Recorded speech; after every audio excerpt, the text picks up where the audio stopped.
রাজধানী ডেমরায় গায়ে হলুদের অনুষ্ঠান শেষে ফেরার পথে উত্তর সিটি কর্পোরেশনের ডিএনসিসির ময়লার গাড়ির ধাক্কায় 2 মোটরসাইকেল আরোহী নিহত হয়েছেন। আজ ভোর 4টার দিকে কোনাপাড়া এলাকায় এই দুর্ঘটনা ঘটে। তাদের উদ্ধার করে ঢাকা মেডিকেল কলেজ হাসপাতালে জরুরি বিভাগে নিলে ভোর 5:30টার দিকে কর্তব্যরত চিকিৎসক দুজনকে মৃত ঘোষণা করেন। নিহতরা হলেন ইরাম রেদওয়ান ও তপু আহমেদ। তারা বেসরকারি বিশ্ববিদ্যালয়ের শিক্ষার্থী বলে জানা গেছে। নিহতদের স্বজনদের বরাত দিয়ে জানা যায়, গায়ে হলুদ অনুষ্ঠান শেষে মোটরসাইকেলে ফিরছিলেন তারা। পথে কোনাপাড়া এলাকায় সিটি কর্পোরেশনের গাড়ির ধাক্কায় দুজন গুরুতর আহত হন। স্থানীয়রা তাদের উদ্ধার করে ঢামেক হাসপাতালে আনলে কর্তব্যরত চিকিৎসক মৃত ঘোষণা করেন।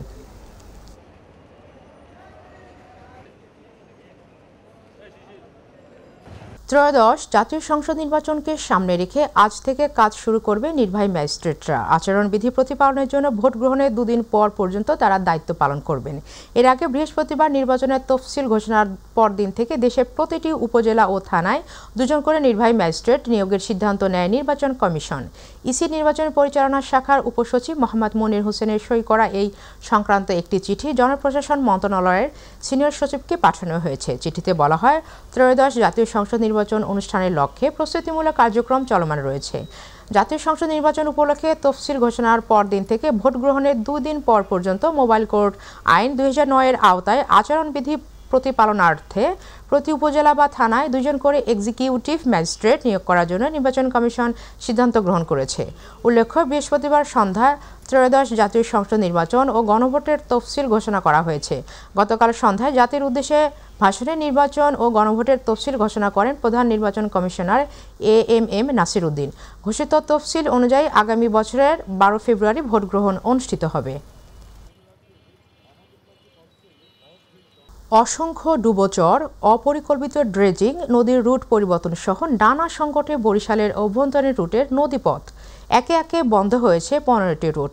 সচল মাত্র 4টি রুট, তাও যাত্রী সংকটে বন্ধের পথে। অতিরিক্ত তেল খরচ আর পানি সংকটে বন্ধ রাখা এসব লঞ্চ এখন মালিকদের গলার কাটা। নদীপথের যাত্রীদের ভোগান্তির চিত্র তুলে ধরছেন পারভেজ রাসেল। ক্যামেরায় ছিলেন আসাদ চৌধুরী। নদী বেষ্টিত ছিল দক্ষিণের জনপদ। এক সময়ের আরামদায়ক, নিরাপদ ও স্বল্প খরচের যাত্রা ছিল লঞ্চ ভ্রমণে। আধুনিক সড়ক ব্যবস্থা ও কালের বিবর্তনে তা হারাতে বসেছে। বরিশাল থেকে বরগুনা, চরদোয়ানি, মহিপুর, পটুয়াখালী, কালাইয়া, লালমোহন, বাহেরচর, বোরহানউদ্দিন সহ 15টি অভ্যন্তরীণ রুটের শতাধিক লঞ্চ চলাচল বন্ধ হয়েছে বহু আগে। বর্তমানে বরিশাল ভোলা, মজু চৌধুরীর হাট ও লক্ষ্মীপুর রুটে মাত্র 6টি লঞ্চ চলাচল করলেও নাব্য সংকটে যে কোনো সময় বন্ধ হয়ে যাবে এই লঞ্চগুলো। অনেক সময় ঠিকমতো আমরা পৌঁছতে পারি না সময় মতো, কারণ লঞ্চ অনেক সময় চরে আটকে যায়। এই নদীটা ভরাট হয়ে যাওয়ার কারণে আমাদের যাতায়াতে ব্যাপক সমস্যা হয়। এই শীত মৌসুমে মেঘনা নদীতে সৃষ্টি হয়েছে অসংখ্য ডুবোচর। কাটাখালী থেকে রহমতখালী নাব্যতার কারণে লঞ্চ আটকে পড়ায় 2 ঘন্টা বাড়তি ঘুরে আসায় নষ্ট হয় সময় ও জ্বালানি। বিগত দিনে আমরা দেখেছি যে ড্রেজিংগুলো হয়েছে, আসলে এগুলোর কোনো সাস্টেন্ট হয় নাই। কিছু জায়গায় জানতে পারছি যে সেখানে ড্রেজার আছে, ড্রেজার রয়েছে, কিন্তু ড্রেজিংও করতেছে, কিন্তু সেই জায়গাটা যথাযথভাবে সেইভাবে গভীরতা আসতেছে না এবং ড্রেজিং ঠিক হচ্ছে না। তাই নদীপথ সচল রাখতে পরিকল্পিত ড্রেজিংয়ের দাবি নৌ রুটের যাত্রী সহ লঞ্চ মালিকদের। ড্রেজিংয়ের অনিয়মের কারণে এবং এই ডুবোচরের কারণে আমাদের লঞ্চগুলো বিলীন হয়ে যাইতেছে। ঠিক মতন যদি ড্রেজিং করে তাহলে আমাদের এই জাহাজগুলো চলতে পারবে। ড্রেজিং নিয়ে হতাশার কথা বলেন এই লঞ্চ মালিক। কর্তৃপক্ষের কাছে জানাইছি যে আপনারা ড্রেজিং করেন, তারপরে ড্রেজিং করতেছি কিন্তু ড্রেজিং হয় না। যাত্রীরাও কষ্ট পাইতেছে আর আমাদেরও আর্থিকভাবে আমরা সাংঘাতিকভাবে এই এই 2টা জাহাজের প্রায় 30 জন স্টাফ, এদের বেতন আমার গুনতে হইতেছে। নদীর পলির কারণে ড্রেজিং কার্যক্রম ব্যাহত হচ্ছে বলে জানালেন নির্বাহী প্রকৌশলী। তবে নদীপথ সচল রাখতে বরাদ্দের সবটুকুই দিয়ে আগামীতে করা হবে নদী খনন। হিজলার মেহেন্দিগঞ্জে আপনার মৌলভীরার যে পয়েন্টটা, এটা নৌরোড ছিল, খুব প্রাচীন নৌরোড, এবং সেই নৌরোডটাকে আমরা অ্যাক্টিভ করার জন্য চেষ্টা করছি। উপদেষ্টা মহোদয়ের ব্যক্তিগত ইচ্ছাও এখানে আছেন, যেহেতু উনি দেখেছেন বা জেনেছেন যে এখানে যখন একসময় নৌপথ ছিল, নৌযান গিয়েছে, তো সেই ইচ্ছাটা আসলে আমরা কিছুটা পূরণ করছি এবং পাশাপাশি এই নৌরোডটা ওপেন করে দিচ্ছি। নানান সংকটে দক্ষিণাঞ্চলের নৌপথ, তার উপর শীত মৌসুম এলেই অসংখ্য ডুবোচর বাড়িয়ে দেয় নদীপথের বাড়তি ঝুঁকি। তাই এ পথকে সচল রাখতে বরাদ্দের সবটুকু দিয়েই আগামীতে করা হবে ড্রেজিং ব্যবস্থা, এ প্রত্যাশাই সংশ্লিষ্টদের। পারভেজ রাসেল, মাই টিভি, বরিশাল। এবার আমাদের কৃষি।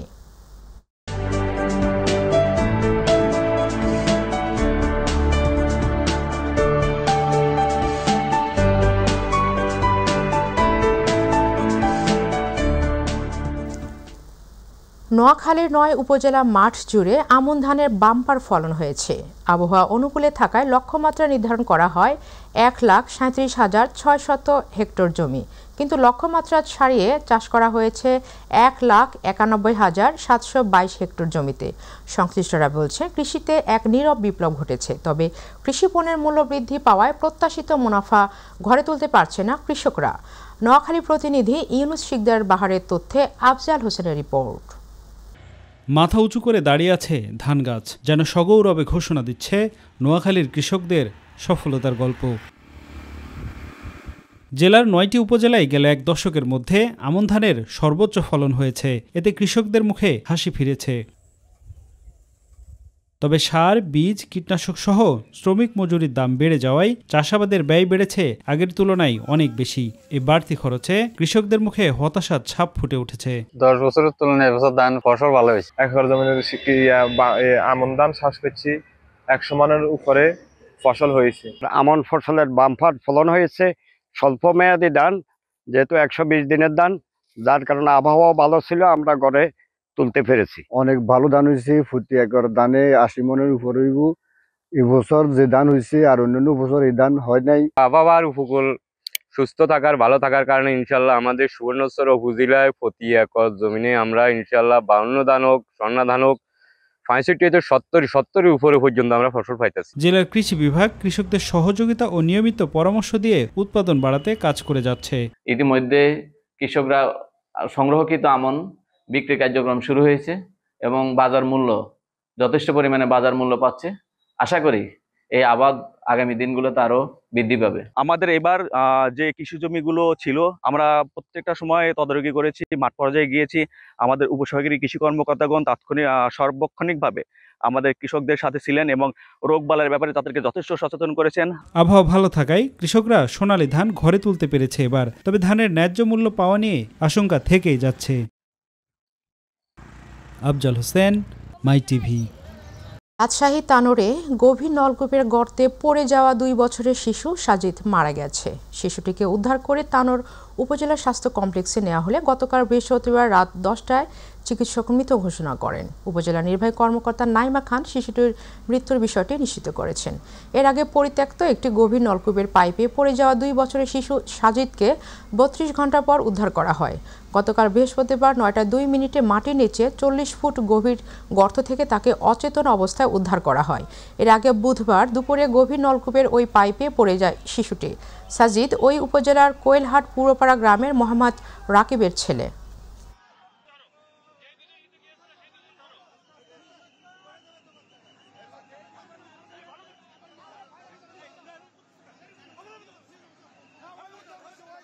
বাজারে শীতের সবজির সরবরাহ বাড়লেও সেই তুলনায় কমেনি দাম, বরং 2 সপ্তাহ আগের চেয়ে বেশিরভাগ সবজির দর কেজিতে বেড়েছে 20 টাকার মতো। কুঁদরির দাম দ্বিগুণ হয়েছে, তবে আলোচনা থাকা পেঁয়াজের দর কিছুটা কমেছে। কাঁচামরিচের দর নেমেছে অর্ধেকে।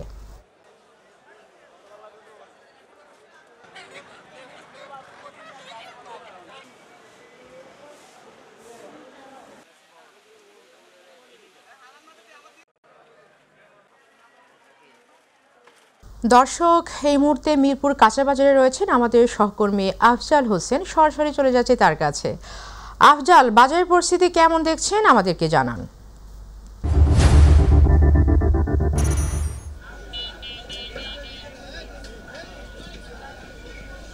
শারমিন, কাঁচা বাজারে বিশেষ করে সবজির ব্যাপক সরবরাহ হয়েছে।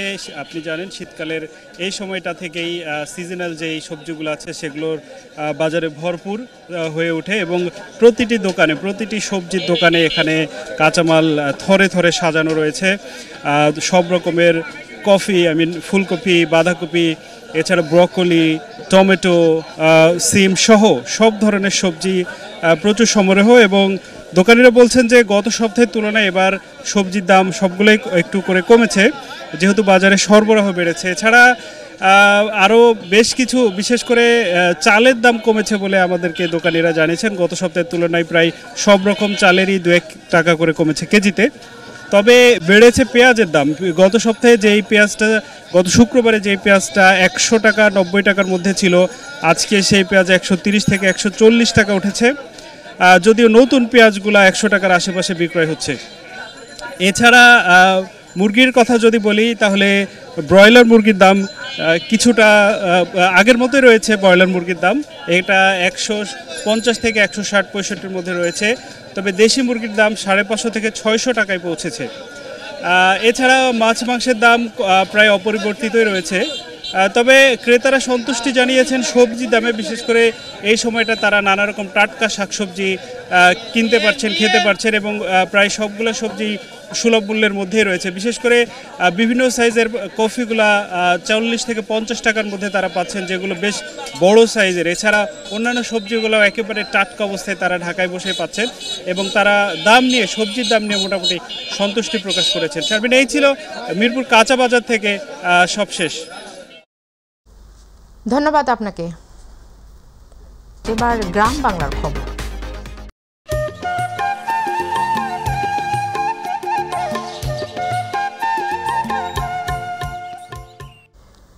মিয়ানমারের পাচারের আগে সেন্ট মার্টিনে ছেড়া দ্বীপ সংলগ্ন সমুদ্র এলাকা থেকে বিপুল পরিমাণ সিমেন্ট সহ 11 পাচারকারীকে আটক করেছে বাংলাদেশ কোস্টগার্ড। কোস্টগার্ডের মিডিয়া কর্মকর্তা লেফটেন্যান্ট কমান্ডার সিয়াম উল হক জানান, গোপন সংবাদের ভিত্তিতে অপারেশন সমুদ্র প্রহরা পরিচালনা করে একটি সন্দেহজনক ফিশিং বোট থামিয়ে তল্লাশি করা হয়। সেখানে পাওয়া যায় শুল্ক ও কর ফাঁকি দিয়ে মিয়ানমারের পাচারের উদ্দেশ্যে নেওয়া 600 বস্তা সিমেন্ট, যার বাজার মূল্য প্রায় 3,30,000 টাকা।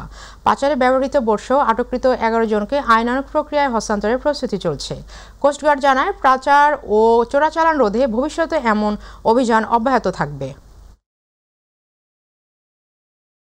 চট্টগ্রামের জিইসি মোড়ের এক অভিজাত হোটেলে এসডিজি বাস্তবায়ন নাগরিক প্ল্যাটফর্মের আঞ্চলিক পরামর্শ সভায় অন্তর্বর্তী সরকারের সদস্যদের সম্পদের হিসাব ও রাজনৈতিক দলগুলোর সংস্কার না হওয়া নিয়ে প্রশ্ন তুলেছেন CPD fellow doctor Debapriya Bhattacharya. তিনি বলেন, দেশে বিনিয়োগ নেই, কর্মসংস্থান দুর্বল, অর্থনীতিও হতাশাজনক অবস্থায় রয়েছে। সভায় অংশ নেওয়া বিভিন্ন শ্রেণী পেশার প্রতিনিধিরা দুর্নীতি, নারী নির্যাতন, দখলবাজি, চাঁদাবাজি, বিচারহীনতা ও স্বচ্ছতার অভাব সহ নানা সমস্যা তুলে ধরেন। জামায়াতে ইসলামী চট্টগ্রাম আমির মোহাম্মদ শাহজাহান, অধ্যাপক সিকান্দার খান সহ অনেকে রাজনৈতিক ও সামাজিক সংস্কারের মাধ্যমে টেকসই উন্নয়নের পরামর্শ দেন। রাজনৈতিক দলের কোনো সংস্কার হলো না কেন? আর সরকারও তো সম্পত্তির হিসাব দিল না। এবং নাগরিকদের অধিকার নাগরিকদের রক্ষা করতে হবে, এবং এই নাগরিকদের অধিকার রক্ষা করার ক্ষেত্রে গণমাধ্যম একটা বড় সহায়ক শক্তি। গণমাধ্যম এবং সচেতন নাগরিকরা যদি যুক্তভাবে থাকে, তাহলে বাংলাদেশের পরিবর্তন করানো সম্ভব বলে আমরা মনে করি। চট্টগ্রাম প্রেস ক্লাবে বাংলাদেশ সুফিবাদী ঐক্য ফোরামের উদ্যোগে বর্তমান প্রেক্ষাপট সুফিবাদীদের করণীয় শীর্ষক গোলটেবিল আলোচনা বৈঠক অনুষ্ঠিত হয়েছে। ফোরামের চেয়ারম্যান সাংবাদিক নূর মোহাম্মদ রানার সভাপতিত্ব ও মহাসচিব মাস্টার আবুল হুসাইনের সঞ্চালনায় আলোচনা বৈঠকে প্রধান অতিথি ছিলেন মাইজ ভান্ডার দরবার শরীফের গাউসিয়া আহমদিয়া মঞ্জিলের নায়েবে সাজ্জাদ দানশিন শাহ সুফি সৈয়দ সাজ্জাদ হোসেন সোহেল আল মাইজভান্ডারি। এই সময় আলোচনায় অংশ নেন আল কাদেরি ওসিয়র রহমান এবং জাতীয় নাগরিক অধিকার ও নির্বাচন বিশ্লেষক আবুল বরকত আকাশ। বক্তারা বলেন, সুফিবাদী ইসলামের শান্তিবাদী ও মানবিক দর্শনের প্রতিফলন, যা যুগে যুগে আউলিয়ারে কেরাম দেশ বিদেশে প্রচার করে আসছেন। ব্রাহ্মণবাড়িয়ার নবাগত পুলিশ সুপার শাহ মোহাম্মদ আব্দুর রউফ বলেছেন, জেলায় আগ্নেয়াস্ত্র উদ্ধারে শীঘ্রই অভিযান চালানো হবে। অপরাধী কাউকে ব্রাহ্মণবাড়িয়া থাকতে দেওয়া হবে না। বৃহস্পতিবার ব্রাহ্মণবাড়িয়া প্রেস ক্লাব মিলনায়তনে সাংবাদিকদের সঙ্গে মতবিনিময় সভায় তিনি এসব কথা বলেন। ব্রাহ্মণবাড়িয়া প্রেস ক্লাবের সভাপতি জাবেদ রহিম বিজনের সভাপতিত্বে সাংবাদিক ফরহাদুল ইসলাম পারভেজের সঞ্চালনায় স্বাগত বক্তব্য রাখেন সাধারণ সম্পাদক বাহরুল ইসলাম মোল্লা। এ সময় অতিরিক্ত পুলিশ সুপার মোহাম্মদ ওবায়দুর রহমান, অতিরিক্ত পুলিশ সুপার মোহাম্মদ গাউসুল আজম, অতিরিক্ত পুলিশ সুপার এম রকিব উর রাজা, ব্রাহ্মণবাড়িয়া সদর থানা পুলিশের ভারপ্রাপ্ত কর্মকর্তা শহীদুল ইসলাম সহ জেলার প্রিন্ট ও ইলেকট্রনিক মিডিয়ার সাংবাদিকগণ উপস্থিত ছিলেন। দিনাজপুরের পার্বত্যপুরে প্রাণী অফিসের উদ্যোগে 111 জনের মাঝে মোট 222টি ছাগি, 1 বস্তা খাদ্যসহ জনপ্রতি 5টি করে ম্যাট বিনামূল্যে বিতরণ করা হয়েছে। সমতল ভূমিতে বসবাসরত অনগ্রসর ক্ষুদ্র নৃগোষ্ঠীর আর্থসামাজিক ও জীবনমান উন্নয়নের লক্ষ্যে সমন্বিত প্রাণী সম্পদ উন্নয়ন প্রকল্পের আওতায় গতকাল অফিস চত্বরে অনুষ্ঠানের আয়োজন করা হয়। এ সময় উপজেলা নির্বাহী কর্মকর্তা সাদ্দাম হোসেন, উপজেলা প্রাণী সম্পদ কর্মকর্তা ডাক্তার পবিত্র কুমার, ভেটেরিনারি সার্জন ডাক্তার মোসাদেহ আহমেদ নাইম সহ সংশ্লিষ্টরা উপস্থিত ছিলেন।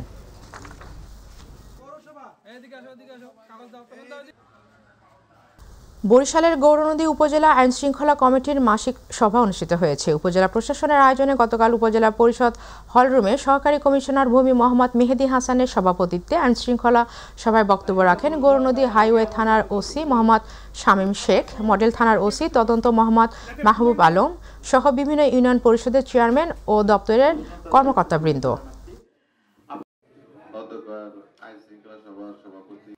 মানিকগঞ্জ শহরের শহীদ রফিক সড়কের ফুলের দোকানের সামনে ককটেল বিস্ফোরণ ঘটিয়েছে দুর্বৃত্তরা। তবে এতে কোনো হতাহতের ঘটনা না ঘটলেও নগরবাসী সহ স্থানীয় দোকানীদের মধ্যে বিরাজ করছে আতঙ্ক। পুলিশ ও স্থানীয়রা জানান, বৃহস্পতিবার বিকেল 4:46 হঠাৎ করে শহরের 2 নম্বর আইনজীবী ভবনের পাশের ফুলের দোকানের সামনে একটি ককটেল বিস্ফোরণ ঘটায় দুর্বৃত্তরা। মুহূর্তের মধ্যে আশপাশ ধোঁয়ায় আচ্ছন্ন হয়ে যায় এবং ভয়ে আতঙ্কে ব্যবসায়ীরা রাস্তায় ছুটে আসে। কিছু সময়ের জন্য শহরে চলাচল থেমে যায়।